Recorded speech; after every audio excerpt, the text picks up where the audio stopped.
Good evening, everybody, and welcome back to the Nexus Gaming Series. I am your caster, Bahamut. On the left-hand side, we have got the members of ProBUs, and on the right, it is going to be the members of House of Chez. Thank you all so much for joining me for this Division D East matchup? East? Yes. I couldn't remember. I knew I messed it up earlier.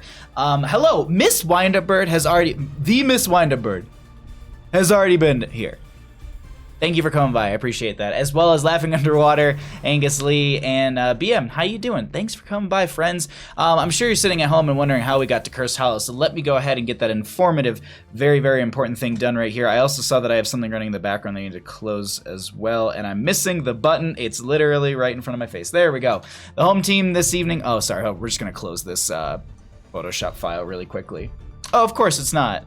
There we go. Alrighty. The home team this evening is going to be the members of ProBUs. They won the coin flip. They opted for map pick priority. Dragonshire and Sky Temple were banned out by them. The members of House of Chez banned out Volskaya and Braxis Holdout, and our first map is going to be Cursed Hollow, chosen by the members of ProBUs as they wanted this, giving first pick, first ban over to the opposing side. Let's actually jump back over into our draft now, as we do have a Gul'dan being banned out, as well as a Stukov and Anduin. So high priority onto the supports to be banned out on the side of House of Chez, but ProBUs is taking note of the die potential and the blow up that's going to be able to come out from Gul'dan and from a Nubrak. BM is the worst initials to be called. Bahamut, what are we doing at Chris? Hey, Ektar, how you doing, bud? Do you not want me to call you BM? I thought that was what I was... What? Excuse me. That's what I've always said. At least say BM'd. Brutal murder. Oh my god.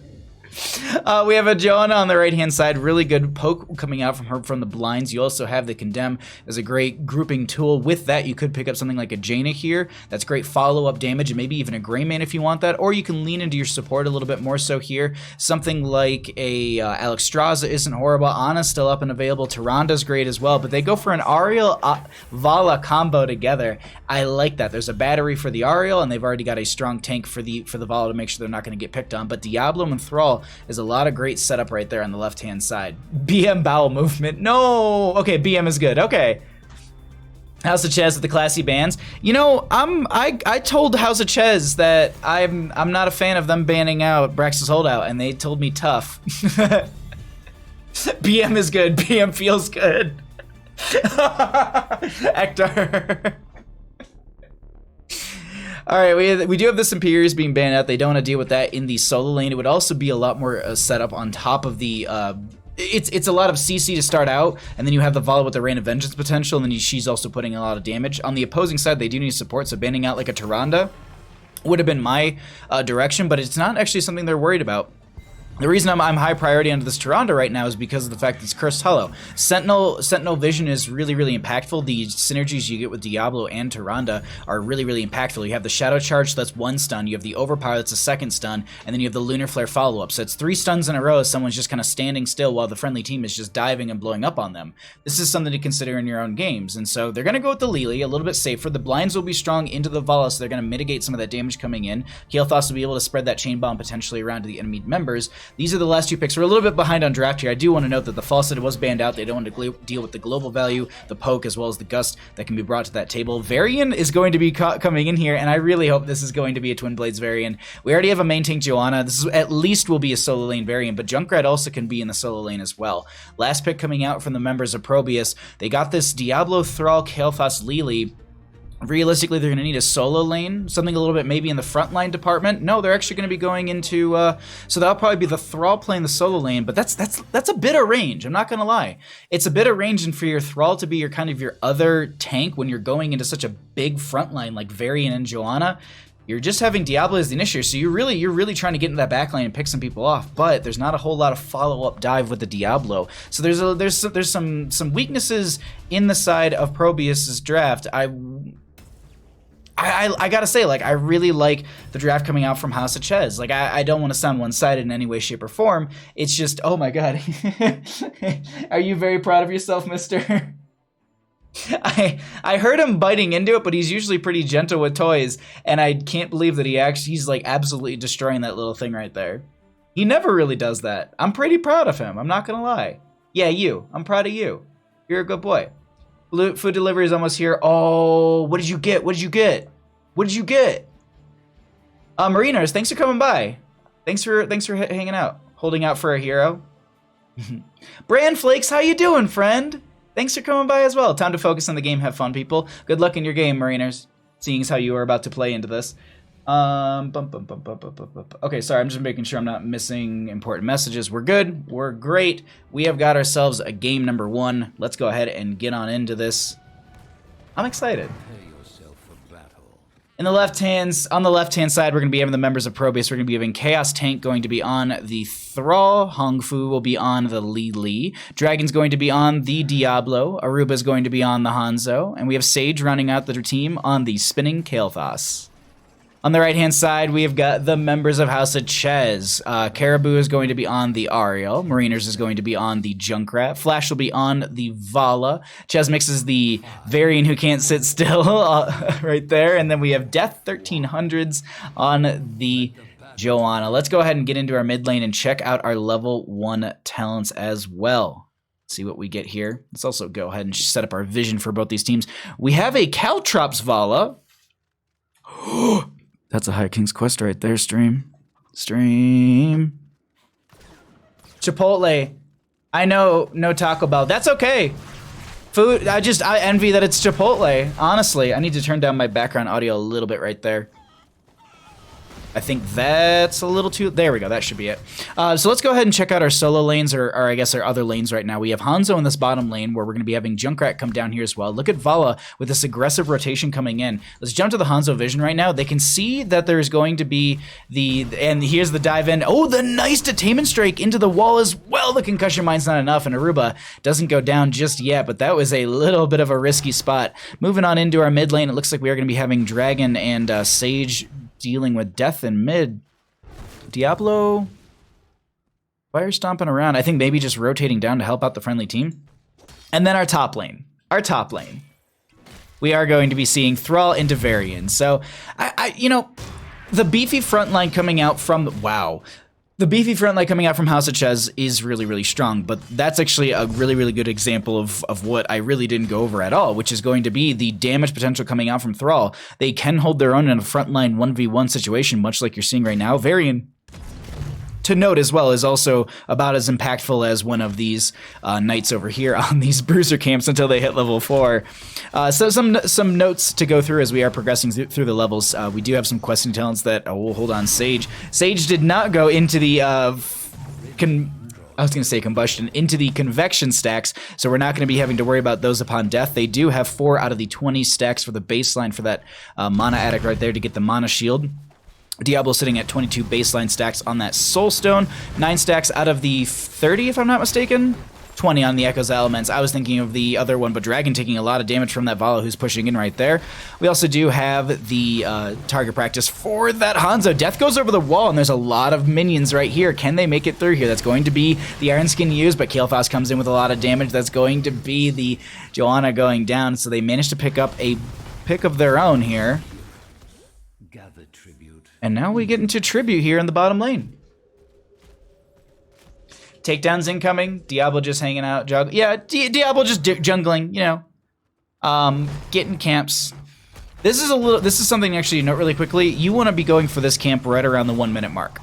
And I'm not trying to like shame the teams or anything, but like typically as that camp pops up on the map at the 1 minute mark, you want to go for it because it will take some time to get into lane. Like right now, all this work, it's not going to get them anything during this curse phase. They can try and delay it out, but these Siege Giants have to go so very far before they actually get value in lane. So that's what I was saying. You want to get them a lot earlier in the game so that way they feed into lane right around that time when you actually do have that first objective popping up. Maybe 1 minute is a little early. You may be going for 1 minute 30. Regardless, we do have this first setup so far. Sage going to be able to rotate in here. They don't get the interrupt. Chesmix, I think was going for the Lion's Maw, wasn't able to get that off in time because Dragon had the overpower in time. And so here's what I was noting. Siege Giants, they do get into lane here. They are going to take out a little bit of that minion wave, but we are going to be breaking back into our own lanes here. Jumping over to the right-hand side, we do have this camp being picked up by the Vala and Ariel combo. Mid lane, nothing yet. It is going to be a taunt variant. I didn't hit on that at all. I was hoping for Twin Blades. It's taunt. We'll see what kind of value they bring to the table with the taunt.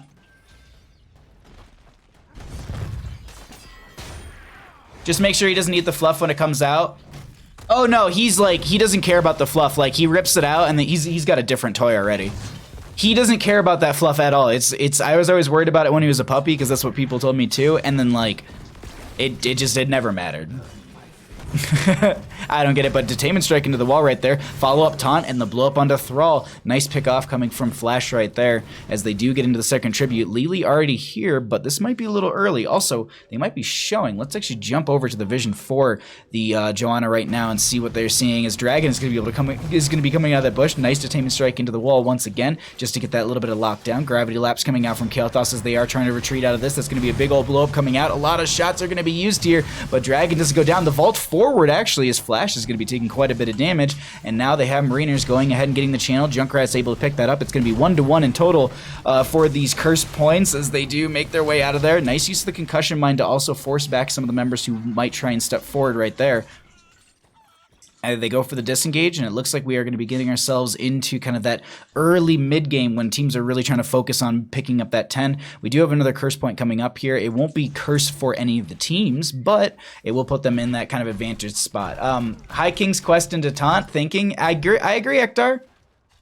I was so ready for Twin Blades, but look at this little potential pick coming up into top lane. Nice use of the blinds to slow down Jesmix as well as get that little extra damage, and they managed to get it right there. Lily with, I think, maybe the water dragon or the water serpent. The wind serpent, there we go. I was like, no, that's the ultimate. But I think she got that last little bit of damage in there and just over the wall, so managed to pick up that kill, especially right before the objective. This is going to deny... I don't know, will they actually... not go for it?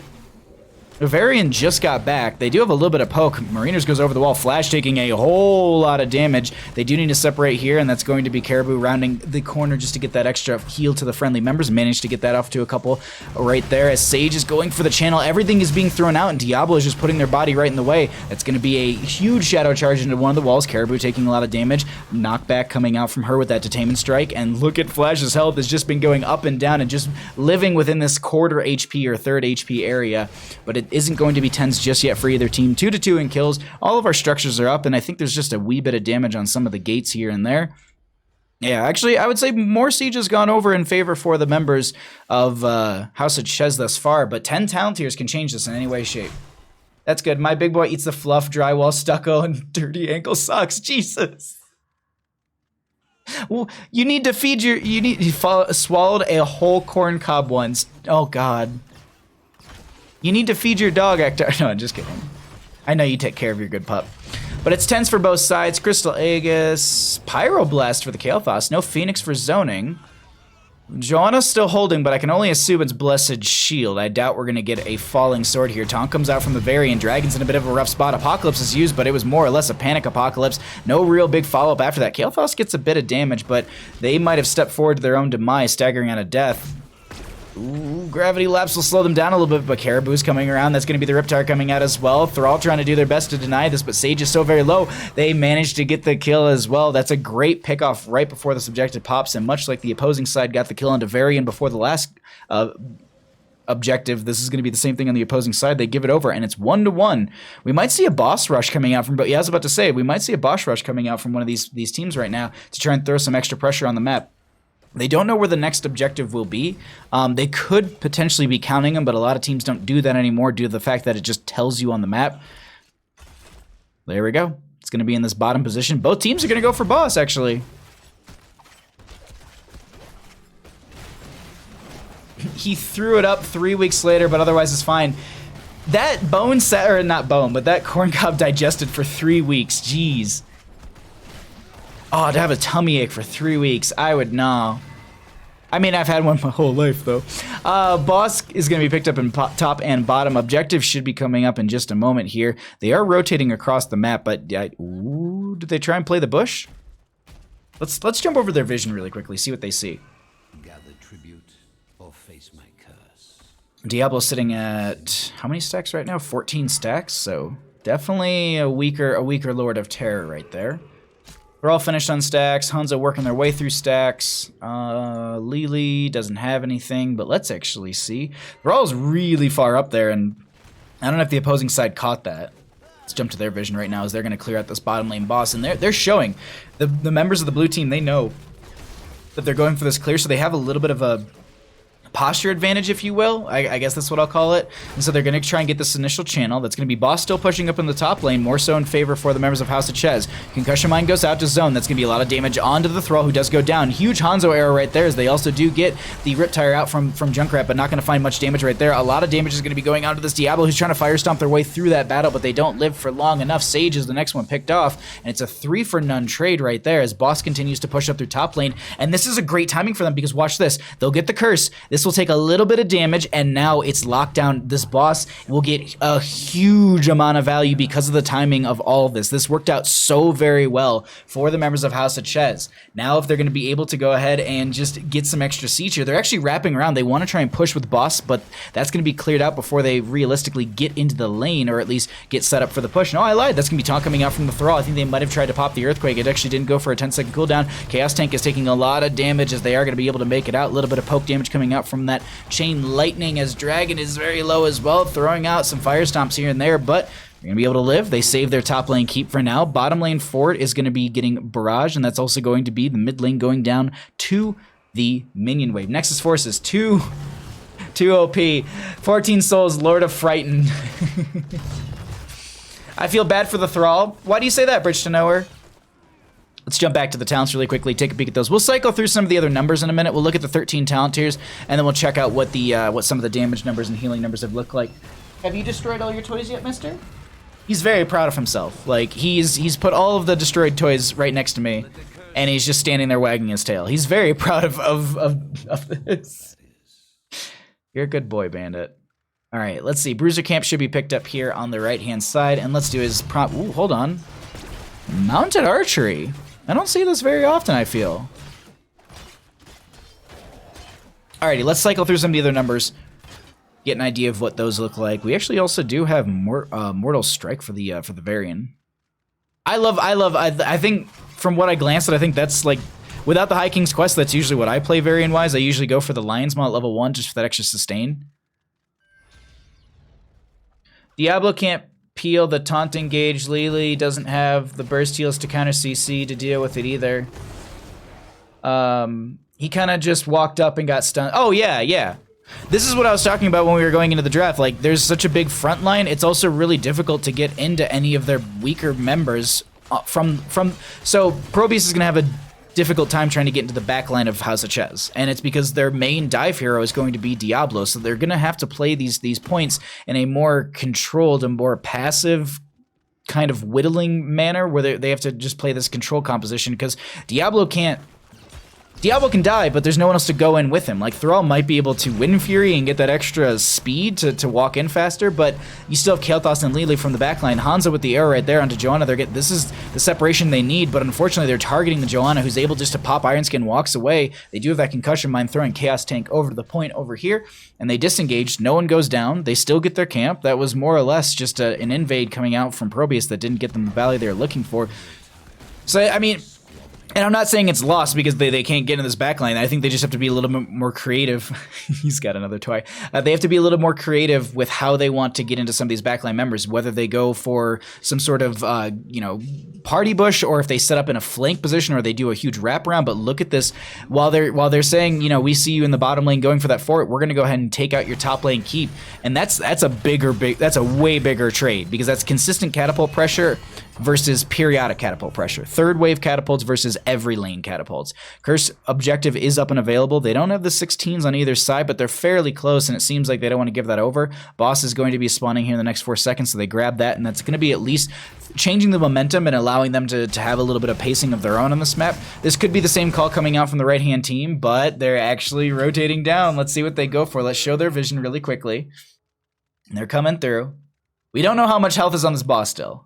Diablo will be scouting. They scout one. Varian gets the dive in. They're going to be on the point. That's going to be Thrall with the Earthquake right there. They also drop the banner. They do have their 16 talents here over the enemy team. Riptire coming in from the Junkrat is going to get a huge explosion. Sage is going to be the first one to go down in this fight. Aruba's trying to get the damage on the right-hand side to Mariners, who does get the jump right out of there, and they actually do seal the boss away. That's going to be Lily going down. The Diablo is going to be picked off as well, as they don't have enough souls to buy back instantly. And look at this top lane mounting up as well. This is what I was talking about. The constant catapult pressure through top lane is something they're going to need to worry about and deal with, as Aruba almost gets hit with the Detainment Strike right there. They're going to continue to pressure into this mid lane. Seems like we're going to be able to, or excuse me, this bottom lane, as they will be opening this up and setting themselves up for the boss pressure to come down here. Really good plays coming out from both these teams so far, as this is going to be... Wow, they're going to be able to pick up a second one of these as well. They're not, so they haven't gotten a curse yet on the side of ProBUs.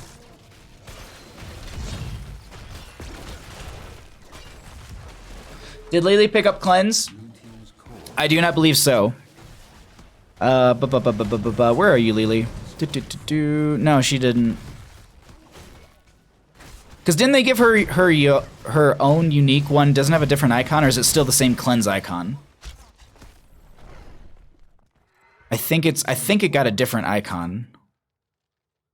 Well, boss is on core. They said we're gonna leave that, and we're gonna try and invade the boss over here, but their core is currently taking damage from boss and catapults. This is such a weird...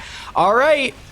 It's a weird flex. Let's see if we can get some value here. They start to step forward. That's going to be boss going down. They work their way onto this point. That's going to be the Jugs coming out from the Lily, as well as Riptire from the Junkrat. They do get a lot of damage so far, but core is still falling rapidly as they get the concussion mine, throwing a few people off this point. That still is going to be Thrall living here, as Vala does go down, as well as the Lily and Varian and Thrall and Diablo. They still manage to get the boss. Core is sitting at 45% right there. Hanzo is just trying to whittle their way out of this one. A lot of damage goes on to Caribou, but this is going to be Diablo, who did have the insta buyback in a sense, is going to be back here. They aren't prioritizing the bottom lane, which does have a catapult. It's still doing a little bit of damage, and that's going to be the core starting to fall rapidly and out. They will get this curse point as well, and then have a boss pushing up through top lane. This is...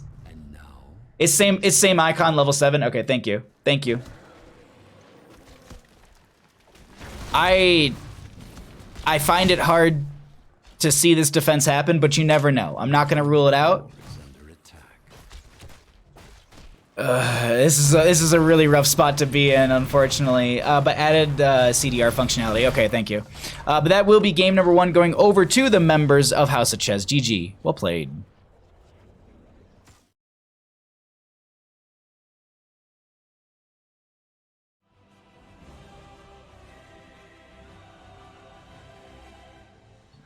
Hi, Mr. Bandit.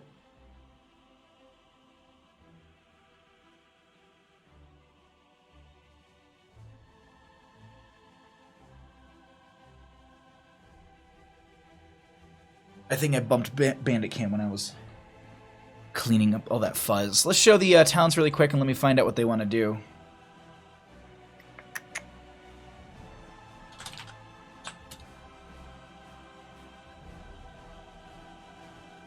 Went outside to pick up the food and the game is over. Wait, really? Oh, I'm sorry, Miss Wind Up Bird. The nice thing, ending games before 20, Pog. It's very Stark Pog. Or Gilly Stark, if you will. How you doing, bud? Thanks for coming by. I make it to see stat screen. You were just playing, don't you start like that. All right, cool. We're asking about that. Ektar made a good point about Lily's cleanse. Ektar did make a really good point about Lily's cleanse. I agree. No, I agree. Let's see. Can I actually read it specifically? Diablo can't peel the taunting gate. Yeah. Okay. Cool. I'm going to show numbers once again, and then we'll get set up for our next map.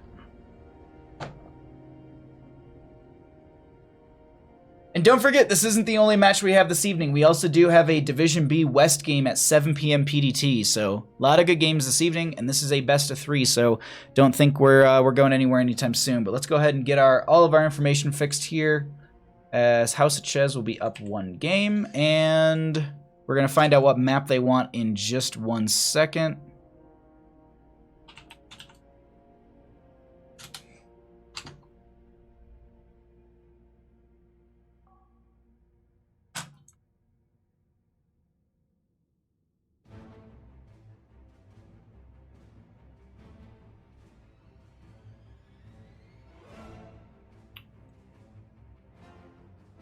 Okay.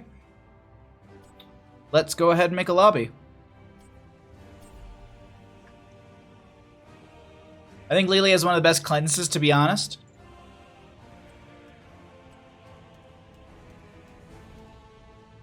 I do like the way that Brightwing's cleanse does function, though, as well. Like, I think that's a really, really strong tool.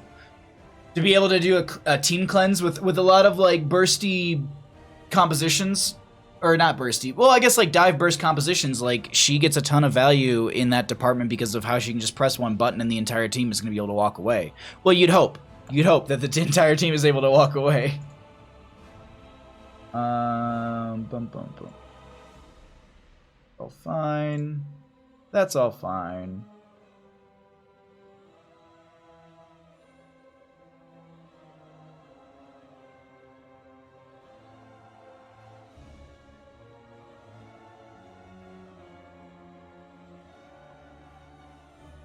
Okay. So I'm just checking Discords. I gotta make sure that I'm not missing stuff. Swap team, and let's get the other team in here. Brightwings isn't a real cleanse. Lily's cleanse over Brightwing's cleanse. Brightwing's cleanse doesn't prevent reapplication. That's fair. Let's go to the lobby. let's all go to the lobby and get ourselves a map. That's all set. That's all set. Let me ask if the teams are ready, and then we'll get going here.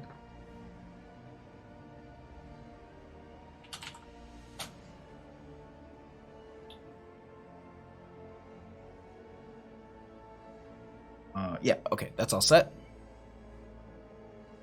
Oh, a new player? Oh, new players on both sides.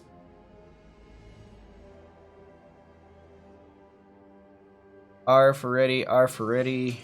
Going, good luck, have fun. Spooky Worm. Alrighty, let's get going into our second game here. We have found ourselves on a second map, in a second game, on Battlefield of Eternity. Thank you all for joining me. We are in a Nexus Gaming Series Division D East matchup, and if you're sitting at home and you just got Chipotle and you missed game one because the driver took too long, and you're sitting there and you're like, Bahamut, how do we get here? Don't worry, I got you.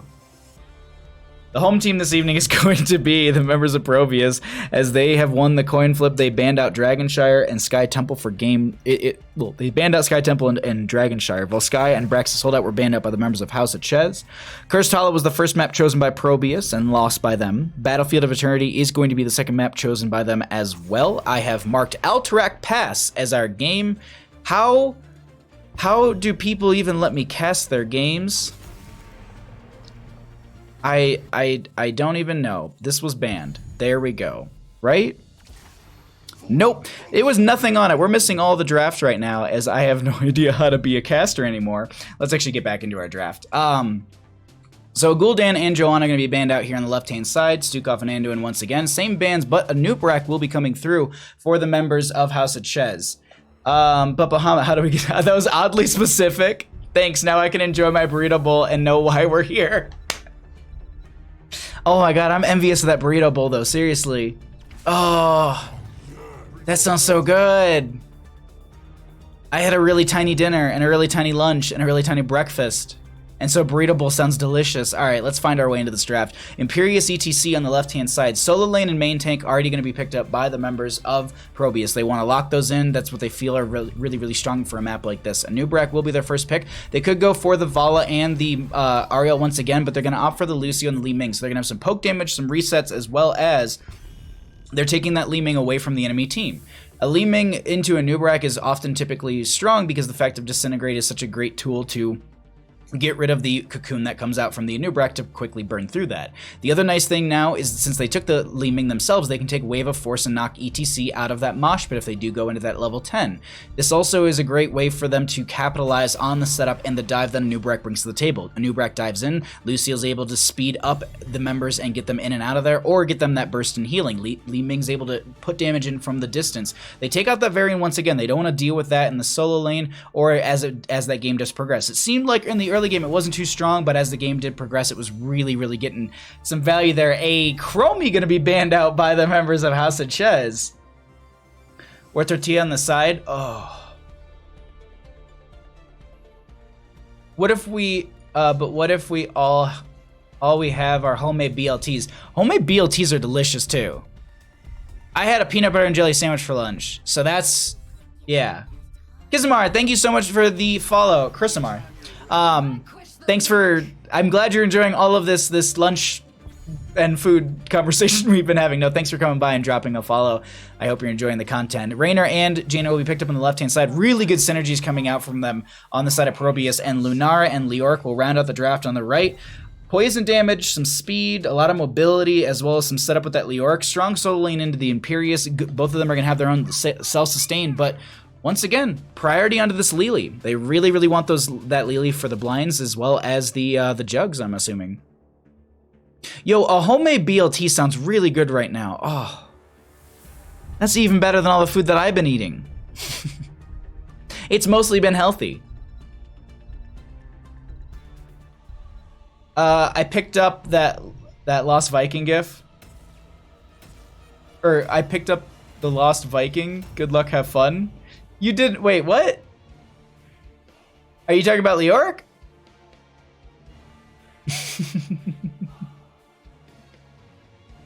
Was it strawberry jelly? No, I believe it was raspberry. I think I did raspberry. Lunchbox, how you doing, bud? Thanks for coming by. We're currently talking about food instead of the games. No, we're loading into our game number 2 here in just a moment. But I just also want to highlight once again, we do have another game coming up, and it's going to be in about an hour. So if we have to fill in games in between, we'll maybe grab a replay or something. But we do have a best of 3 at 7 o'clock PDT for the members of Unemployed Gaming versus Reborn Knights Red, and that's a Division B West matchup. But we got a game. Let's get into that. On the left-hand side, we've got the members of ProBUs. Sage is going to be on the Imperius. God, that is just such an awkward mount duo. He sits so weird on that. Just sorry. We also do have Hung Fu going to be on the Lily. We have Aruba going to be on the Raynor. We have Secret Amazing Man? Amazing Man, I think, is going to be on the Jaina, and Dragon will be on the ETC. In the top lane on the right-hand side, we have the Mariners going to be playing that Leoric 4. House of Chez, who's up 1 game in our best of 3 series. In the bottom lane, we have Death on the Anubrak. We have Death Icarus. I think I read that right. I tried to read it in lobby beforehand, but I probably got it wrong. On the Li Ming, Caribou will be on the Lucio, and Flash rounds out the team on the Lunara. Let's go ahead and check out our level 1 talent. Sentinel Wisp for the Lunara, always something I like to highlight here. I think it's a really impactful tool and a really great talent. We'll jump over to the Lunara Vision here really quickly, and just this is currently the Sentinel Wisp Vision. I kid you not. This is the Vision right now. Like, it's such a strong talent. Pick it up in your games. Put that Wisp in a bush. It has to be in a bush for it to get the 200%. It's just a little something I like to highlight here, but Mariners in top lane is going to be getting pushed around a little bit. Let's hang out here in top lane. I'm going to try and watch the health bars in bottom lane as best as I can, but we'll just look at this solo lane matchup a little bit, see how they're going to be playing each other, because the solo lane isn't something we get to highlight enough, and it's definitely its own kind of chess game in a sense. There's a lot of push and pull, and right now in bottom lane, it's a lot of collecting regeneration globes, putting in some damage into the opposing team, and just getting those numbers, padding your numbers. Speaking of padding numbers, Imperius right now bodying the damage charts. Well, for now, Lunara's about to pass that, but still, it was something really funny to highlight. They're doing a great job into Mariners right now, pushing them back into this front gate. Forcing them to play like the front gate game, like they can play this. Sage is playing this super aggressive and it's working out for them. We'll jump back into that in a second. Let's highlight bottom lane really quickly and see what kind of fun we have going on down here, as I'm just looking to see if I can click on someone who's not going to give us a little questing talent or anything. I'm sorry, I seem to derail Cast with Food. Last time I was talking about, this time Chipotle. Do not apologize for that ever, Miss Windup Bird. You can talk about food in the stream whenever. It is appreciated. Treasure Goblin Classic, yeah. Bandit, I've missed you. Baha, okay, too. Yeah, thanks, Lunchbox. I appreciate that. You missed the skin. Oh, okay. It must have been this skin. The skin that I'm not too fond about. Gotta hit them spooky hands.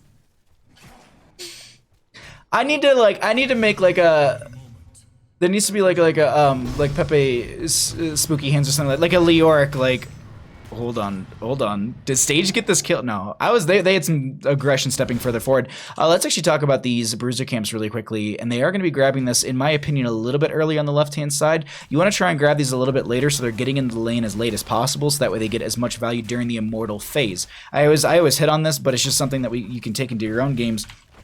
It's a lot like how I always hit on the facts of the fountains, like on Volskaya Foundry and Dragonshire. Like this, it's just little things like that. If you don't know about it, you can take it into your own game, and it's going to change how much value you can bring to the table as a friendly team member. But this is a lot of fight breaking out over the aggressive side Immortal, but this is not working out too well, as ETC will be the first blood of the game. They find a follow-up onto the Lily as well. Another pick going to be going out into Imperius, but they trade out Leoric. And if you're going to lose anybody, Leoric is your best hero to lose, because they can cheat death. But that is going to be 3 kills to 1 as we do get into our first Immortal phase here. Jaina and friends are going to go into top lane and get that clear. This is going to be a Nubrak in bottom lane getting that clear as well. Imperius bodies Leo all day in solo. It seems like it. We always ban a Nubrak and Lucio, and House of Chez has both of these heroes. They got him. I'm just watching this right now unfold as I can get some water in a little bit, but they're going to try and dive in this once again. Celestial Charge from Sage, trying to get the pushback onto the Li Ming and just force her away. That nice peel coming out from them right there. Leoric is also going to have to split around the side. Now they can send the Rainer over to the left-hand side. We didn't look. Did they took Exterminator at level 1? No, they took Ace in the Hole. So they're going to be benefiting from the slows from Jaina. That's a good combo, as well as, do they get the stunned as well? So the from the Imperius on top of that power slide from the ETC is really good onto that Leoric, and they find themselves a pick onto Leoric right there. But meanwhile, the rest of the team has been putting damage onto this Immortal. Rainer's not able to outrace that entire group, but have they stepped a little too far forward into this? Is there a Celestial Charge? Nice power slide from Dragon right there, is able to pick up the Anubarak kill, and Sage is thrown around a little bit, but I think they should be able to back out of there just fine. Flash putting in that damage on the Lunara. But this will be first Immortal in favor for the members of House of Chez. What can they do with this? Will it be burned down before it gets much value? The whole team is, I wouldn't say the whole team is, but they've got 4 in this bottom lane, and Nubrak is just now coming back. Leoric is going to be in the top lane, so I was thinking that it might be 4v4 in bottom, leaving the Leoric down there while the Nubrak will be respawning, so they can just threaten that lane a little bit forward, still have that tank pressure and that someone to body damage while they do step forward with the Immortal. But it's going to get about the front gate. Yeah, it's going to get the 2 towers, and it won't get the gate down, but there still is the sidewall already taken out as well if they want to step forward and chase any sort of kills right there. It's 7-7 in levels. Let's see, what do we have right here? This is not what I often do see. Press forward. And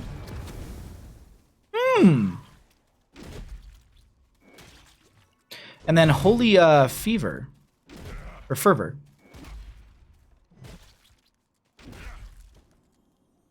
This is just, this Imperius can push out damage. Speaking of, let's cycle through the numbers and take a look at that. I know we can jump into bottom lane, but let's see how Sage actually goes into Mariners right now in this top lane, just this back and forth health bar wise. And they're going back and forth pretty good. Nice Celestial Charge follow up. They're going to be tanking those tower shots. The spooky hand doesn't connect. And they're managing to hold this. I mean, Imperius right now is 17,000 hero damage.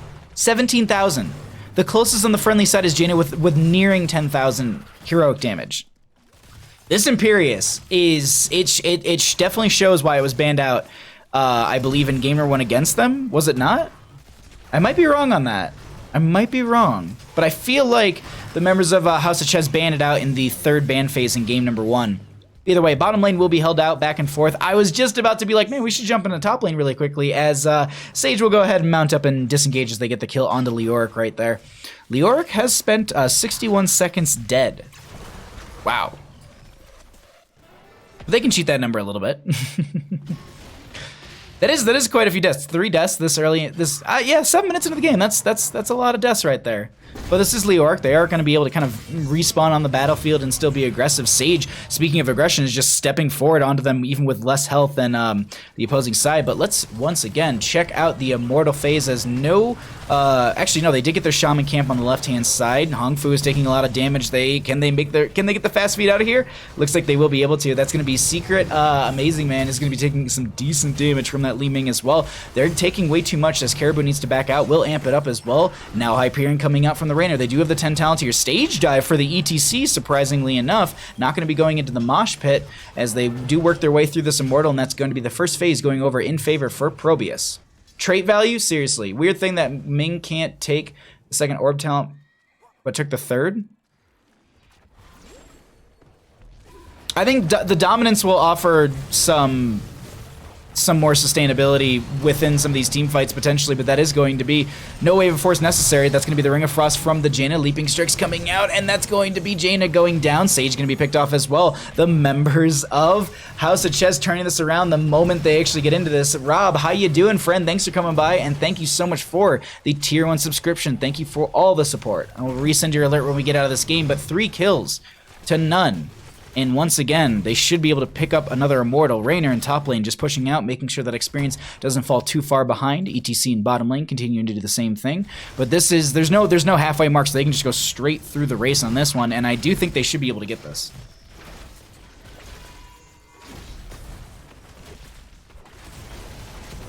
They do want to take a fight though. Power Slide coming through, a lot of damage onto the Anubrak, who's just being controlled right now. They do get the Burrow charge out. Rainer does come in here and try to put in that pepper. Regeneration Globe's going to be picked up by the Leoric, who does have the Wraith Walk right out. ETC with the stage dive, but they're really far away from their team. Power Slide, that's all their mana to get onto that Li Ming, and that's it. Yeah, that's all the value they get, unfortunately. Let's actually once again look through the siege damage, the heroic damage, as well as the experience and healing done thus far. In our 11 to 11, 4 to 6 in kills, and we're just now getting to the top front gate of this fort. And I'm just also looking at the minimap. Imperius and the Leoric are going to be sitting in the bottom lane, battling it out for now. Immortal does step forward. Web Wrap goes out onto the Lily. That's going to be the Ring of Frost coming out from the Jaina. They catch a Lucio, but look at the damage coming out onto the Jaina, who does go down first here. Jugs come out from the Lily as well. Break It Down was used by that Lucio. And they're just trying to sustain themselves further in this fight, but they managed to get out, and they only lose the Jaina. Fort also going to be falling down here as well. But the game can shift in any way, shape, or form at the 13 and 16 talent tier, I feel. 20 talent tier, I don't expect it to really that be like a big dynamic shift. But you never know. We could see a talent tier being picked up, and ProBUs all of a sudden is in the driver's seat because they can now burst in a specific manner that they like. Seems like Mosh Pit would have paired with, yeah, I know, I agree. Like, that's why I was surprised. I was expecting Mosh Pit and Ring of Fra. Wow, was that a blind charge, or could they see them? I think they might have stepped a little too far out of the bush. But Sage is just on this Imperius is something that I would not want to deal with as they do step further forward in this. Aruba's going to be walking around here trying to get that pepper in, and that's going to be the Angelic Armament used right there. They get a lot of damage onto Mariners, who does go down once again. And we keep seeing these picks onto Leoric, but they're not getting them. I mean, it's pushing them experience value closer and closer to the enemy team, which is making up for those earlier kills. Also, experience value right now is from heroic kills is pretty high.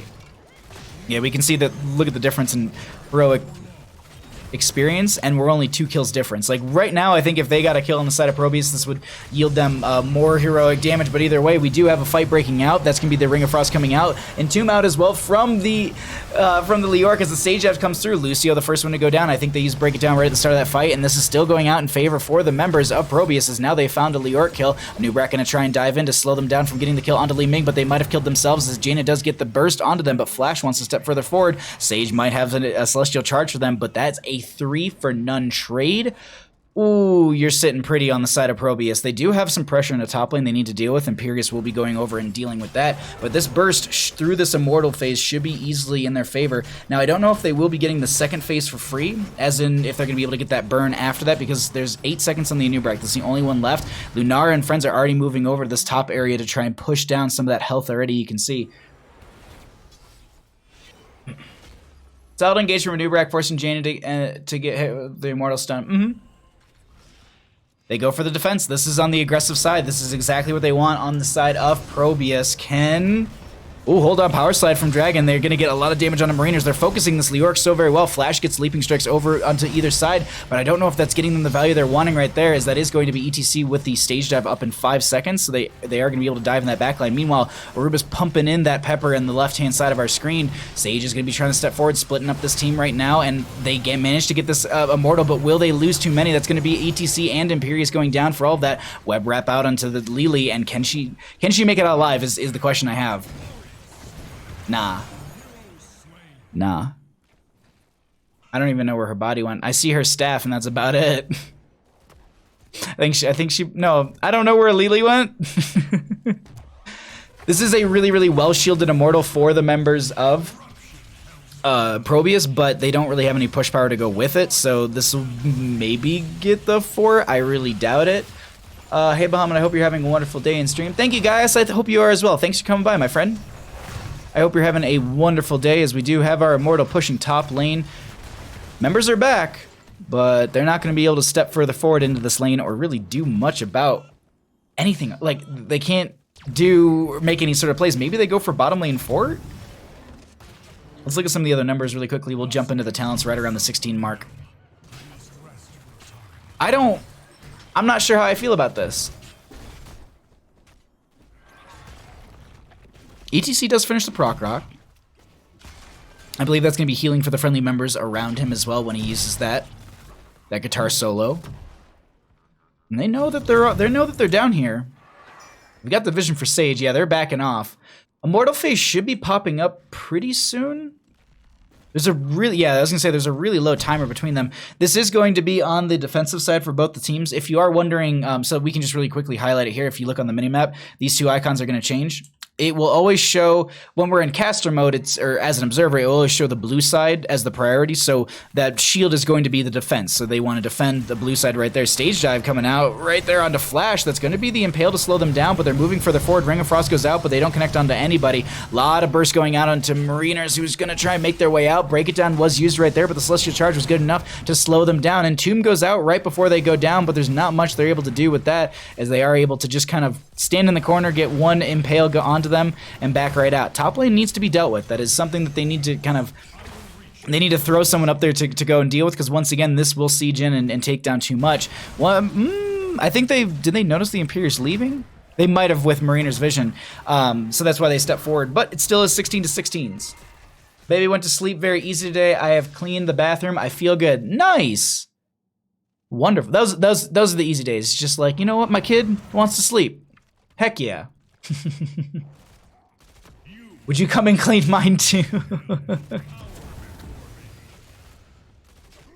Guys is cleaning services. We have our 16s for both these teams. It's defensive on either side. This is the very, very worrisome moment. A team fight that goes wrong here could spell demise for either team. Now, this is the one thing that I highlight about these shaman camps being pushed into lane. This is exactly the example right here. This shaman camp, once they see that Rainer's in that top lane going for that clear, they're going to step further forward. Actually, I thought they were going to right there. They don't just yet. Once again, that Sentinel Wisp providing so much vision into this area right now. In that top lane, they need to deal with those shamans at some point. They will take down that keep easy. So they do rotate a couple out. And so watch this. They'll see the members on the minimap and go, cool, time to initiate. And then they go. So I don't know how much they're going to trade out here. Oh, Imperius with the wrap around. Stage dive from the ETC gets the slow into death. Celestial Charge comes in here as well. They're going to get a lot of control onto this Anubarak who has the Burrow Charge out. Imperius is going to be able to just continue to work their way into this backline. Lunara leaping around as well. Oh my god, that Ring of Frost. Not able to get the kill onto Anubarak. I can't believe that nobody's gone down here just yet. So many members. Oh, that's the web wrap onto Lily, but Imperius will get popped right there. They're trying to make their way out of this one, but Imperius will be going down. No one traded out on the opposing side. They now want to step further forward and try and take down this Immortal. There still hasn't been a halfway point, so they might just be banking on that timer to get them some time to reposition and maybe get their Imperius up. And I don't know, like they gave this over, and there's not much they can do. This is going to just go over to the right-hand side, and they're going to go straight for the burn. They could go for the defense here, but this is a little risky. I think they're going to just try and race them right now and deal as much damage to the health bar of this Immortal as possible, because that will be the shielding for the Immortal that House of Chez will be picking up here.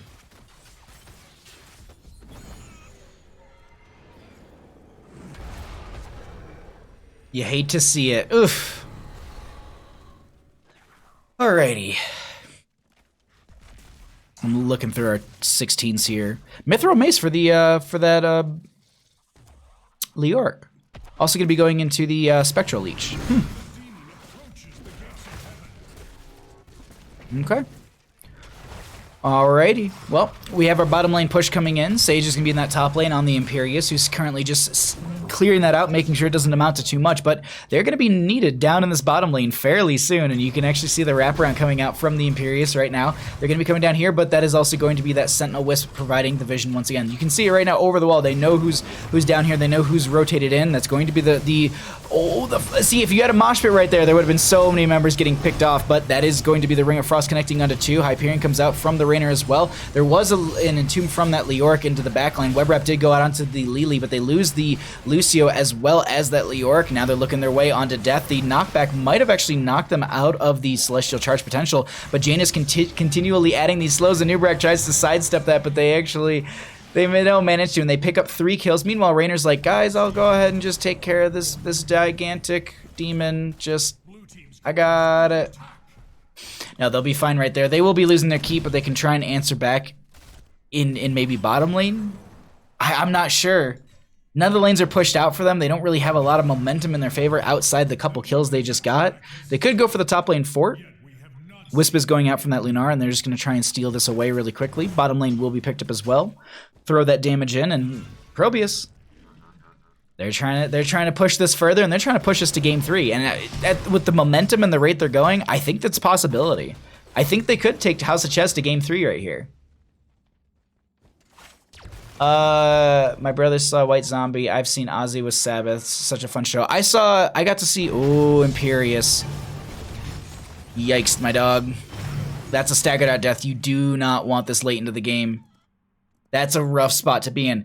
Well, I mean, out of all the times to lose a member, probably now is actually the best. It's mostly just lane management between the two teams. No one's going for a fight. There's no pressing objective. By the time that Imperius is back, the objective should be up and ready. It does have a 30-second counter that has to come through. So as long as we get that 30-second counter in more than 6 minutes or 6 seconds, then they will be sitting pretty on the side of ProBUs. But look at this aggression coming out from House of Chez, taking this Bruiser camp. I mostly just want a game 3. That's really it. Like, I just want this to go to game 3 because I think that there's a lot that can be brought to the table in this game 3. So yeah, there's your 30-second counter right there. Imperius will be coming up in 18 seconds. This will give them time to go ahead and clear this bottom lane. This is what I was talking about earlier in the game about prioritizing this a little bit later with the pickup. But with the rotations they're making, they're just trying to take this off the board. They're just trying to force the enemy team to say, all that you can do is fight us or have to deal with bottom lane consistently, which you're going to because there's a constant catapult down there.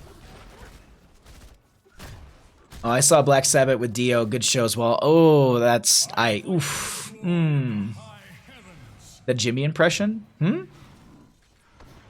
Jimmy impression.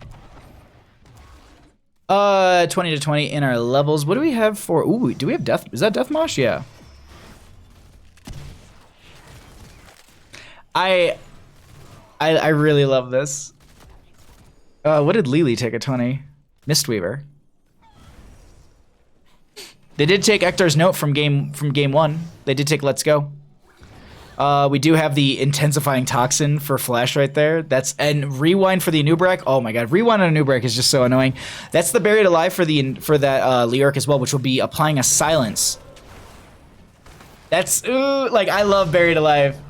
Are you casting Tickle Me Tassadar on Thursday? I don't believe so. I believe I have 2 heroic games on Thursday because they lined up perfectly. Like they're like an hour and a half apart. Just oh, and the longer they delay this out, This is actually good. Oh, stage dive coming in from the ETC. That's going to be break it down from the Lucio. A lot of damage on the Li Ming right there. That's going to be the Ring of Frost connecting onto one. They're focusing their efforts onto this Leoric, who doesn't get any sort of entomb out value. I'm looking at right now. Celestial Charge coming out from Sage on the right-hand side. They do go down. Jaina's going to be picked off. That is going to be the Lunara traded out. So a 2-for-2 thus far. Dragon's taking a decent amount of damage. They need to make sure they posture their death, essentially, if they want to go for that.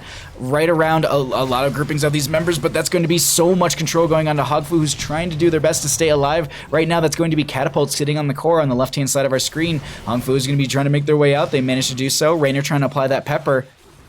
Leoric is cheating death right now as well. They're going to be respawning on the battlefield fairly soon, only 18, 17 seconds or so onto that. So now they're trying to apply the pressure. They're trying to get to this halfway mark as Marinas is doing their best to actually, as I said, cheat death, and they're doing a great job of that. Leoric will spawn on map, and they have the Entomb ready to go. Okay, they don't pop it, because I was like, that angle right there was perfect for it. Jimmy Raynor on the Immortal, like, I got it. Oh, okay. Oh, it wasn't an impression, but thanks for your feedback.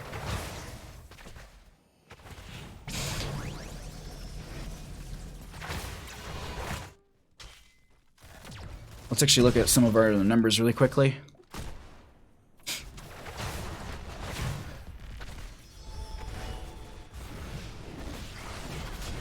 All right, we get our first. We get another fight breaking out right here, and that's going to be the Sentinel Wisp coming out as well, just to provide visions for this. Mariners is going to be setting up for an Entomb. Not going to be able to find anything. Does have to back out. Can they get? They managed to get another pick on this Leoric.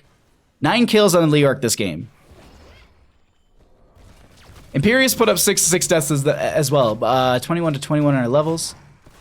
Constant catapult pressure mounting through bottom lane. Stun goes out onto one. Oh, power slide from the ETC. Celestial Charge over on the right-hand side of our screen. They're trying to get into this Li Ming. They want to remove her from the fight because the constant reset value that she brings is just terrifying. They're going for the... are they just going to go straight up for the race right now? I don't know if they win this. Jimmy trying to apply that pressure on the left-hand side, but they're still fighting this out right now. That's actually... You can see everything breaking out right now. Huge Ring of Frost coming out on the right-hand side as well. Celestial Charge connected onto quite a few. That's going to be the stage dive from the ETC, which finds a kill onto the Anubrak. Leoric will be cheating death and coming back to life right now. They could go for a buried alive if they wanted to and try and get that Li Ming damage, but not going to be happening. They're forcing them off this point fairly effectively. Meanwhile, Raynor will be able to get the burn onto this, and that will be Immortal picked up in their favor. Oh, that's a good one.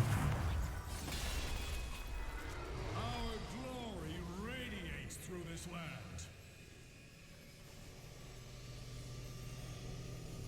Alrighty, bottom lane pressure going to be coming in here. What can they do with this 25-minute Immortal? 54% on the core right now. Jaina back and cleared.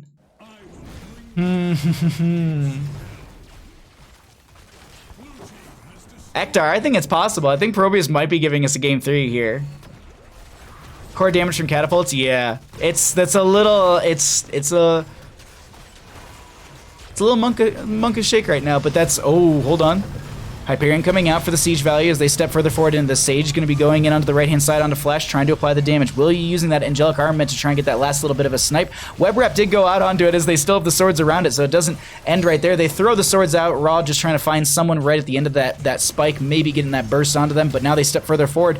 Immortal is less than half its health, and that's going to be the power slide from the CTC. Looking for a good spot to die right now so they get that Death Mosh, and you can see Dragon's positioning, and they're going to be able to get that. The Death Mosh just come out, and it will be able to connect onto one, as that's going to be a Nubrak flying off our screen. Nubrak goes, or excuse me, Lunara goes down, Li Ming goes down. This core is falling rapidly, and the members of ProBUs have managed to do it. They take us to game 3. GG. Well played.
Alrighty.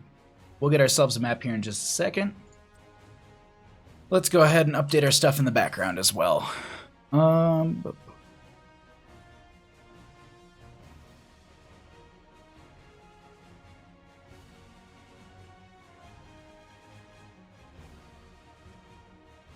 Okay, yeah, sorry, I was making sure I had my stuff set correctly.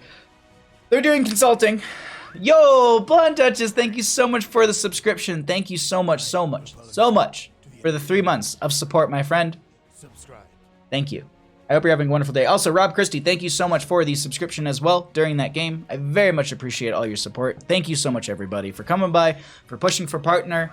We didn't make it this time, but we're going to do it the next time. Fingers crossed we can manage to nail it before October. That's the goal. Thank you so much, both of you, for the subscriptions. Very much appreciate the support. Let me make sure that the teams know I might be a touch late for their game. Unemployed Gaming versus at Reborn. It's red.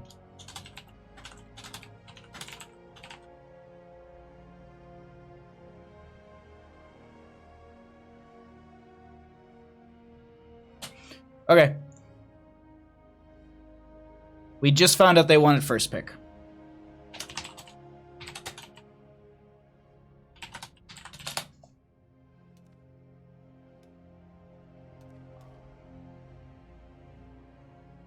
Lurking while I grab dinner.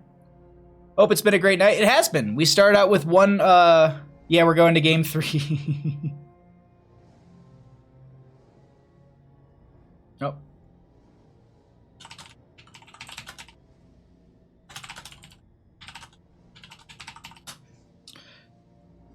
All right.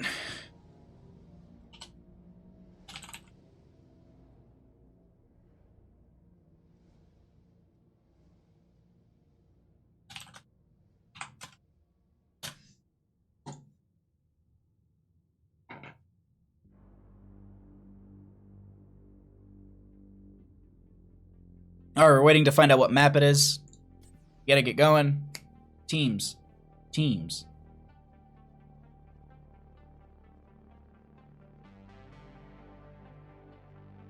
Time to chime in on this action. That's a good division right there. All right, cool. We got a map.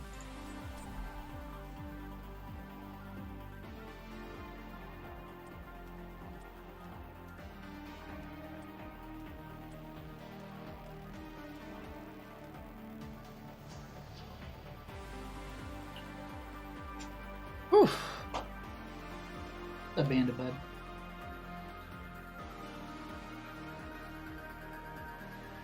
And this is our third map. Okay.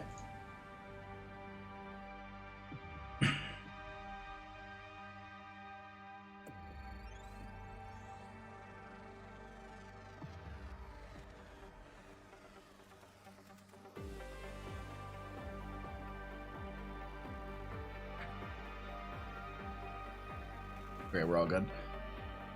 Swap them over, and then let's get the other team in this.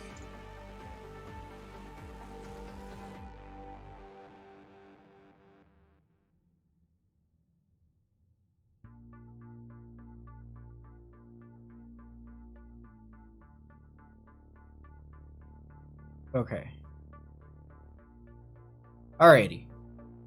We gotta get 2 more players, and then we're gonna get going here. Sorry for the little bit of delay, but we'll go. Here we go. I agree.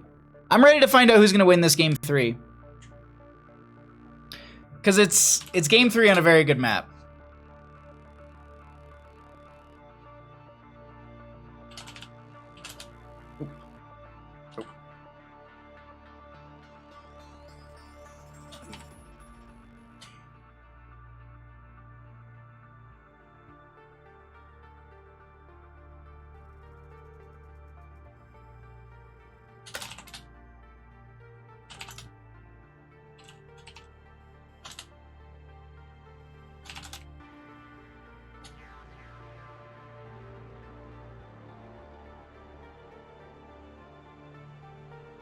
All right, well, apparently we're waiting on Bio now.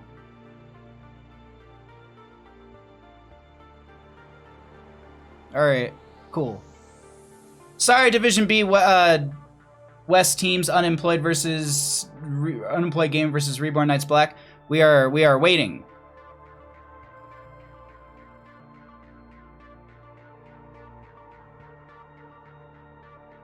I hate to be a bitch, but like, other teams want to get casted too. We can't take like, this is a long time for 2 games.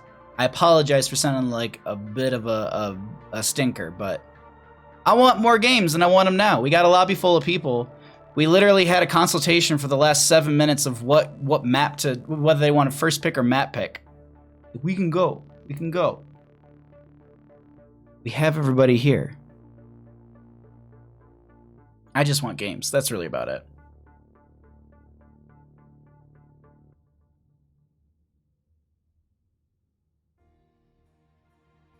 Tilted? To the moon. Absolutely to the moon. But it's just like... I'm so tilted. Absolutely tilted. No, I don't get it. I just don't get it.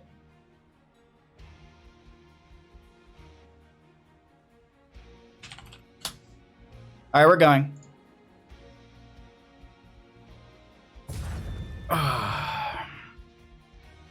Someone DC'd from the lobby.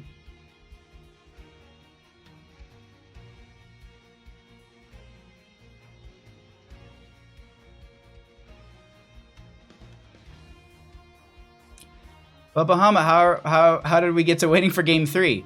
People need to use the bathroom. Mid-series.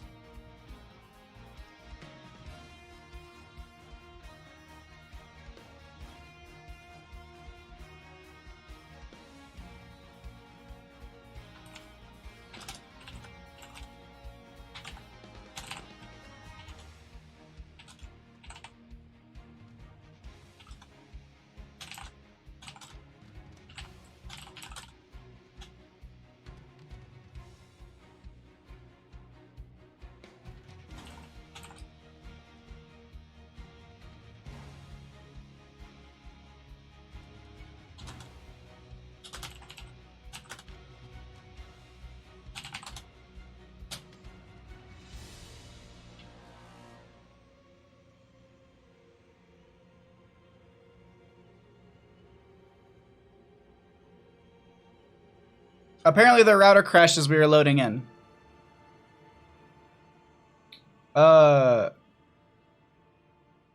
Quick, what's the origin of tilted and how did it become meaning angry and mad? I mean, I can get behind that. I tend to intake a lot of fluids while gaming. But like, so it's been like 45 minutes. That's my point. Like, I'm confused by that.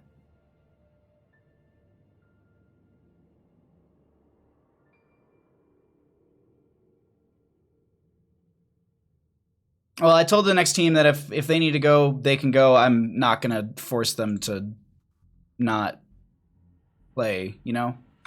So, if we miss it, we miss it. If not, great.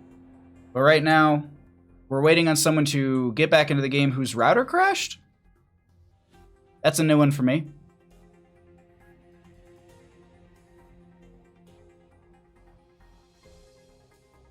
It's a poker term? Nice.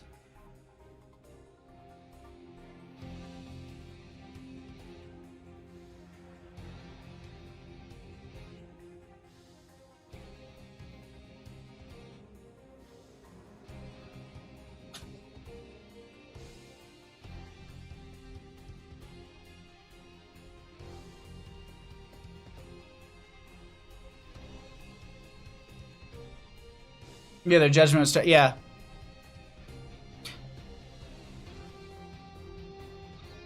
Alrighty, they're getting into the game here in just a second, so we'll be, we'll get them back into lobby in just a moment.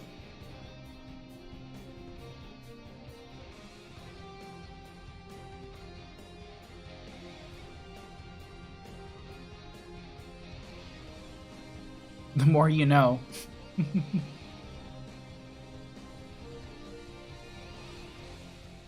So we are. We're just gonna be. We're just a just chatting stream now.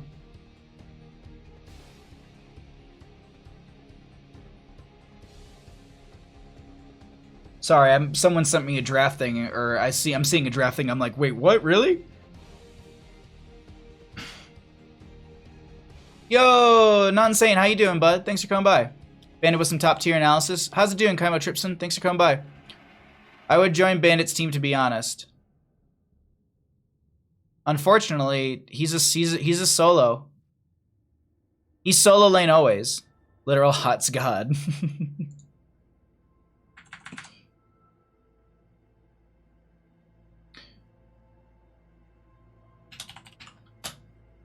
Alrighty, let's go ahead and get going here. Everybody's all set. Just want to make sure all that's good. All right, let's go ahead and get into it. We got ourselves game number 3. We are going to be heading into Towers of Doom. Welcome to Towers of Doom. We are in game 3, and if you're sitting at home and you're wondering, wait, Bahamut, why are we on Towers of Doom? Why do each teams have of one score? Why is it Towers of Doom? I got you, don't worry.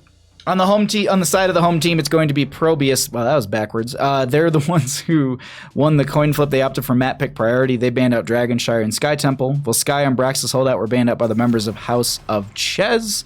Cursed Hollow was the first map chosen by ProBUs and lost by them. Second map was chosen by ProBUs and won by them. Third map was chosen by ProBUs as they wanted first pick priority in game number 3 on the side of House of Chez. So we'll see if they can bring it out in game number 3 on Towers of Doom. Let's go ahead and jump back into our draft. Towers of Doom, I love it very much. Who's a better Azmodan player, Bandit or Bahamut? So Bahamut's a better Azmodan player. Bandit's a better Rexxar, Rhaegar, Greymane. He's better at all those. What if we played Cho'Gall together? We can't. Blizzard sent me an email and they're like, if you play Cho'Gall with Bandit, you win too much, so you can't do that anymore. But Bahamut, how do we get to the draft screen? I thought we were still doing gardening outside. Hi, Stark. What? Bandit would be a good Gall. Bandit would be a good everything. All right, we do have a draft in front of us. Let's break this down a little bit further on Towers of Doom. Gul'dan and Joanna going to be Bandit left-hand side. We have an Anduin and Stukov once again on the right. Leoric and Lily would be the high priority coming out from the members of ProBUs and Anubrek, Vala, and Ariel on the right-hand side for the members of House of Chez. They will ban out this variant as it was a destructive factor in game number 1. Do we see an Imperius ban here is my question. Actually, no, we probably won't because Leoric was already picked up in the first slot. A little weird that they're going that early on the priority for the Leoric.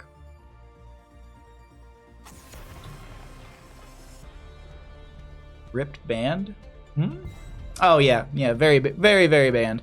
Chromie, though, will actually be banned out here, so I doubt we see, like, a main tank Imperius or something. Like, something like a Garrosh is still up and available. Muradin is still up here. ETC can still be played. And on top of that, maybe, like, the Jaina once again. Like, ETC with Jaina with Mosh Pit Ring of Frost. Oh, they're gonna go for Li Ming, okay. Well, they essentially, I was thinking it was going to be the Jaina for the combo with the ETC as well as the Leoric, but Li Ming still pairs well nicely into this. Also, will be removing, or not removing so much as it's going to be having the faster clear onto that cocoon from the Anubrek, so that would have been a better answer in that, right? I guess you're going for synergies versus kind of answers in this, maybe you could say that. I'm not sure. That's probably bad wording. Last 2 picks coming out, they will go for the Dahaka in the solo lane and Thrall as well. They can rotate quite a few members around here. I really like the way they've picked up this draft. Banned it. Ektar with the puns. He's got a few good ones. Last pick though going to be coming out. They got healer, they got damage. They need some more. Yeah, they need more damage. And the Rainer in the last game was actually quite strong as well. So picking it up here, I don't disagree with it whatsoever. I like this. I like these. I like both these drafts so very much. I go blah. Good luck, have fun. All the U2s are there.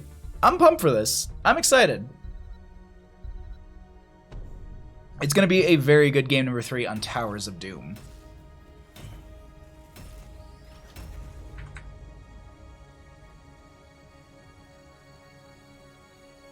Oh, okay. Never mind. Sorry, it just didn't apply to me. We're good! Alrighty, let's go ahead and load on into this. And then we can see who's going to be able to take game number 3 in our best of 3 series. Give me them spooky worms. What's up, Cat Peach? How you doing? Thanks for coming by, friend. I hope you're having a wonderful night. Let's jump into it. On the left-hand side, we have got the members of ProBUs. Hung Fu is going to be on the Lily. We have Sage going to be on that Leoric. Secret Amazing Man is going to be on that Li Ming. Aruba will be on the Rainers. Just the dance got me. Dragon will be on the ETC. On the right-hand side, we got the members of House of Chez. Death will be on that Anubarak. Flash will be on the Thrall. No, will be on the Vala. Chesmix will be on the Thrall. Mariners will be on the Dahaka, and Caribou rounds out the draft on that Ariel. Let's go ahead and check out our mid-name. Crash Lightning for the Thrall. Hello. Aetherwalker for the Li Ming. Yeah. Marina, what are you going for at level 1? Ace in the hole, I assume. Pairs well into the Leoric. Is this a Trash Lightning game? What? I didn't know that was a chat command. Spooky Worm is best command in chat. Hi, Bahamut. Doing well, thanks. I'm glad you are, Cat Peach. I hope you can fix your microphone. Just yell at it. That seems to work with technology. Yell at it and shake at it. Shake it. It's typically when technology works better. Let's check out the top lane really quickly. Let's also set up our vision control really quickly too. There we go. So we can just get some vision for these teams as they're going to be rotating around. Speaking of rotations, we're actually going to be having a little bit of a dive onto Dragon in this bottom lane, who is going to be making their way out just fine for now. But a bit of a rocky start right there, as it looks like they're going to be doing mid to bottom rotations and throwing the solo laners in top. I want to get an idea of what Sage and Marina are going to be kind of having to deal with each other, because Sage so far, I was going to say, is draining the life of this Dahaka, but as they just completely missed the Spectral Leech right there, and just going to be able to use the Wraithwalk. I wonder, did they think that they had the damage reduction really quickly? Because they just, like, they did it and then move, or maybe, I don't know, maybe it was just posturing. Either way, we do have both the teams going to be going for the camp on the left and the right-hand side. These sapper camps will be picked up and pushed in. ETC doing a great job of anchoring for the friendly team, providing vision for them to make sure no one else is going to be stepping further forward, and they can power slide out or use that knockback. So there's the body block, as Death was maybe looking to get the burrow charge into there. Another little knockback going to be coming out, and they do suppress any sort of step forward into there. Looking back into our top lane, still going to be a nice matchup. Mariner's getting pushed down quite a bit in that health. They should be sitting just fine on Essence. Let's actually get an idea of what that looks like really quickly. I'm curious myself. Currently sitting on... oh no, I was just like... I was like, 0 Essence, they just pop. I didn't hear the little growl, and I was like, did they not pop it? Dang. A Searing Light. Yeah, that's a bit of aggressive. Yeah, Angus Lee, thank you. Obviously, I need to cheer for ProBUs, but why no Probe? It's like all the other Division D games that I cast, I'm a little disappointed with the team names. Like, for example, the Church of Murky and Save the Murloc, like, nobody actually picking Murky in any of those games. A little disappointed. I was expecting a ProBUs in this best of 3, and we're not seeing it either. So yeah, I get you. I get you, Cap Peach, on that. Triple Altar Phase will be coming up here. This will be the first one of the game. Sage doing a little bit of double duty with that rotation. We do have the... repeated offense for the Ariel as well, so they can stack that up. I believe it's an increased distance right now, but then you can also get some, sorry. Is it just damage? And I think it's just damage. It doesn't increase anything else besides, and the length, but that's baseline. The quests, or finishing the quest rewards are just damage mostly. Connection-wise, and anyways, let's get a power slide from the ETC through all this. Chesmix is going to be taking a lot of damage. Nubrak trying to burrow into the backline, not working out too well for them, as they might have split themselves too far from the friendly team, and Dragon is trying to get the kill, and they're not going to be able to find it just yet. Burrow came out from Dahaka, that brushstock, trying to find somebody right there. They do get the healing onto themselves with that essence. Gonna continue to try and poke at this, but that should be Li Ming with the channel, and that's going to be 8 shots into the core of House of Chez. ProBUs only taking 4 themselves. Sage needs to make their way out, as they do get that Wraithwalk, as well as the little bit of a shamble, we could call it, right out of there, and Lily going to be throwing some teacups at him. At least first pick Gazlo, GGAFK used to run Gazlo regularly. Yeah, but they don't anymore. I come from the days when C9 was rubbing Abathur and Murky in the meta. I mean, I wouldn't even say that was them running into the meta. They won with it at BlizzCon because the enemy team had no idea how to play against it. And even then, NA's win in that BlizzCon is such a big asterisk. Yeah, it's cool that NA won, but like, there's a gigantic asterisk with that because the main team that actually should have bodied that entire tournament had visa issues and they couldn't travel to the US, so they had like a team just like thrown together of players that could make it or something like that. Like, I can't remember the details, but essentially, like, I don't know, like that. It's a ridiculous game, but there's a big ol' asterisk next to that one in my book. Running it in a meta. It was no meta. Abathur Murky. Oh, God, that final series was just ridiculous. Hold on, though, as we do have Thrall stepping further forward onto one of these members, trying to find a little bit of damage, but they end up just walking right out of there. And bottom lane just going to be back and forth a little bit here and there. Leoric is going to be doing double duty on soaking, as I noted before. I'm just skimming through talents here as well. That laugh does signify the boss being up. It is 5 minutes into the game, so that will be yielding us that kind of pressure availability. But speaking of pressure, nice detainment strike from stopping ETC from stepping further forward on Death, who did get, controlled a little bit there from the ETC, as it will be alter phase here, left and right. Do they just go for the trade out? Thrall might be able to poke at this. Yeah, they're just going to trade these out. Your powers will be more free, like all the others. I come from the days when C9 played HOTS, period. Oof. Oof. I will not give up so easily. What was it? Activate the I come from HOTS when there was the days of the Panda Pro ladder. Where it was supposed to be like only like for the master players and beyond, but I guess it like really didn't work. Man, I come from days of Chair League. That's where I come from. That was actually when I started first casting. 8 to 8 in our levels. It's 0 to 0 in kills still. Let's actually cycle through some of the other numbers really quickly. Just get an idea what those look like. Sage is going to be pushing up this top lane consistently with is Dahaka doing double duty? No, I don't think they have been. I think they've just been in this top lane only. They haven't been rotating into mid. The friendly team's been doing that. And not that it's a bad thing, but it's just Dahaka has such a speed boost through these bushes. They can actually meander their way into mid fairly effectively. I think getting the speed bonus for the majority of the time in that rotation. Regardless, Leoric is going to be doing that and still picking up a valuable amount of experience, near 7,000 for that Leoric. But while this is happening, it allows them to push in this bottom lane. They do see that they're missing in top, and this is going to be a bit of a wraparound. But look at that blinding wind that came out from that Lily just in time to make sure that they're going to also not take that huge amount of burst from the Vala, who ends up just... I was looking at the Li Ming the entire time. I was like, are you going to be able to make it out?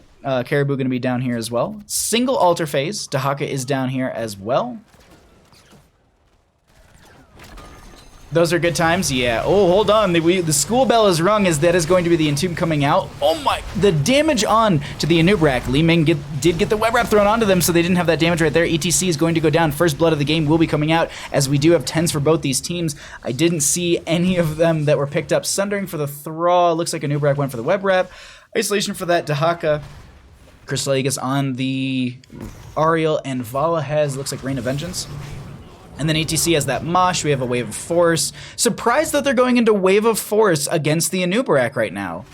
I'm really surprised by that. Typically you go for the Disintegrate so you can burn through the Cocoon as well as the value that it brings into a map like this, but that was a huge tongue drag onto Lily, who's trying to use them fast feet but isn't able to get out quick enough, as that is going to be the Detainment Strike into the wall. Leoric goes down as well. They can potentially cheat death, but it's 28 to 28 in core health as the Sappers do come through. ETC a little slow on the power slide right there. Right-hand Sappers will be picked up as well, and now they can push them in. Last time I actually had a team was in Chair League. Oh my god. That was the only time I ever played competitively, and I didn't like it. It's too much pressure. I don't like that kind of pressure. I'll play in fun events where people can body me. Or where Kala picks Asmodan and then I play Hanzo into him, and then I send him a message afterwards after I kill him and say, "That's what you get for taking my Asmodan." Just oh, I miss playing in HOTS events with people. Those were so much fun. Because usually they put you with, like, there'd be like 2 master players carrying and shot calling, or like grandmasters, and then it was just it'd be anywhere from like plat to bronze, and I fit in right at the bottom of that train, so that worked out pretty good for us. But I was able to make some potato plays here and there that actually worked out. Can Lily cleanse the Dahaka grab? I mean, I don't know if she can cleanse it if she didn't take cleanse. Yo, Shadonis, how you doing, bud?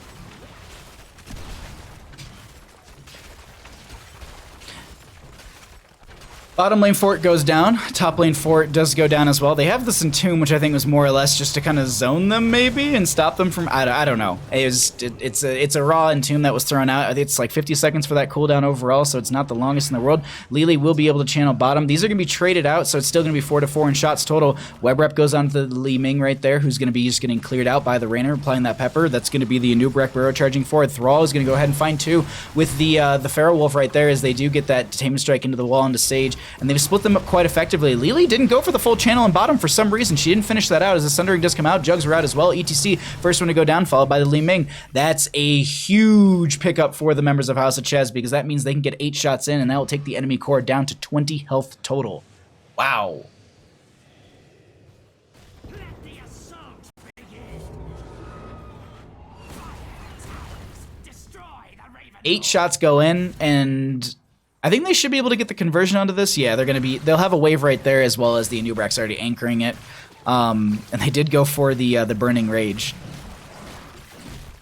So be able to have that. It's just more passive damage that comes out, and it's a nice pickup for that Anubarak, especially in a lot of these fights. And they can also use that and just be near people who are trying to get the channel onto some of these altars. This invade coming onto this camp though, they get the multi-shot and burrow chart. Yeah, they just completely steal this away. They do not want to deal with this just yet because they don't have the 13s on the side of ProBUs.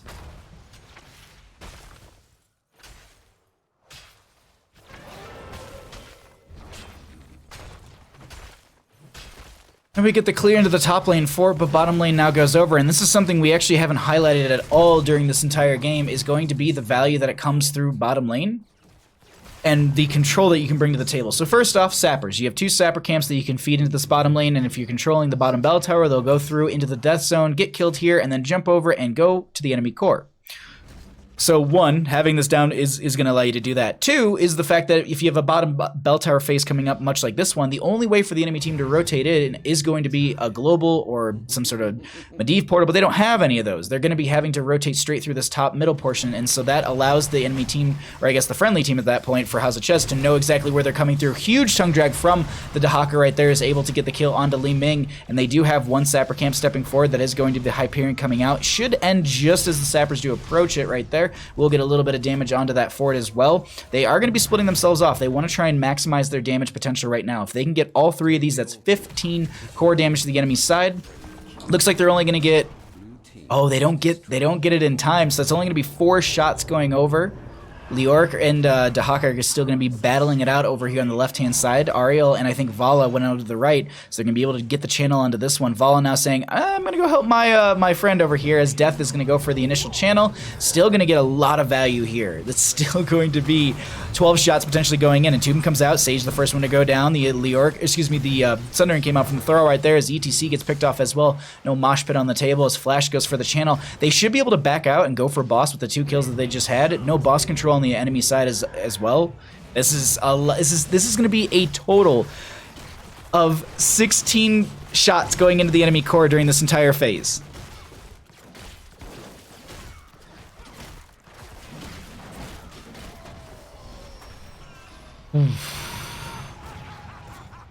Wow.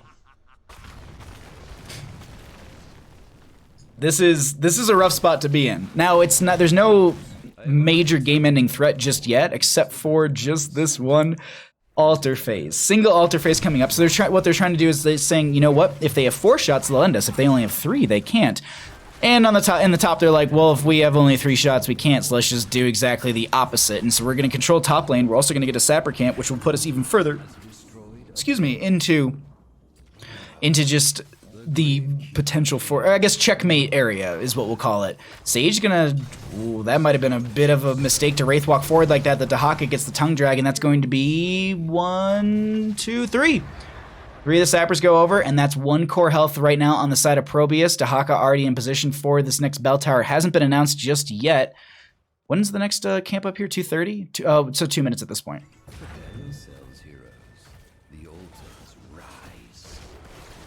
HOC is trying to get Baja to the next match. Oh, here's a the tongue drag follow-up. Oh my god, ETC goes down. Like, That's some synergies right now as this has progressed. This is a really, really strong composition, and it looks like a comfortable composition for House of Chez. Altar Spawn is going to be here. Caribou going to be going for the channel. Do they have anything they can poke into this? Web Wrap went out. They're doing everything they can to stop them from even advancing further forward onto this. Leorc is going to be able to get right in here, but they managed to go down as well. Jugs come out from Lily a touch too late, sundering out from the Thrall as well. We do have that Entomb falling now. That's going to be flashbacking out, maybe going for the channel. No, they go for the multi-shot. They're going to go for the kills, and they need to pad those stats as that's going to be. Flash with the channel for now. Can they finish it out completely? Will they get poked? The GGs are going to be called, and that will be the core taking shots, and that's going to be game number 3. Over to the members of House of Chez. GG. Well played.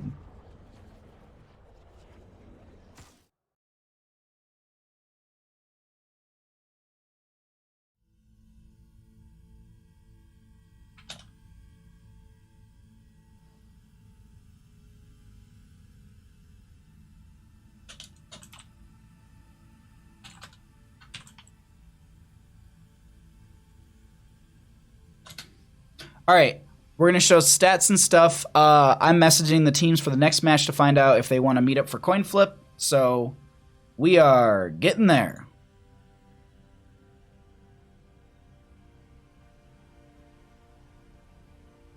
All right, so I'm going to show stats and stuff, and I'm going to go ahead and do that. So I'll be right back. Sorry, I'm just trying to make sure I'm in the right channel. All right, we're going to go. We'll be muted for a little bit here, and then we'll go over to Bandit Cam. We'll do all that. I'll be right back. I love you all. Thank you for hanging out. I'll be right back, as I said.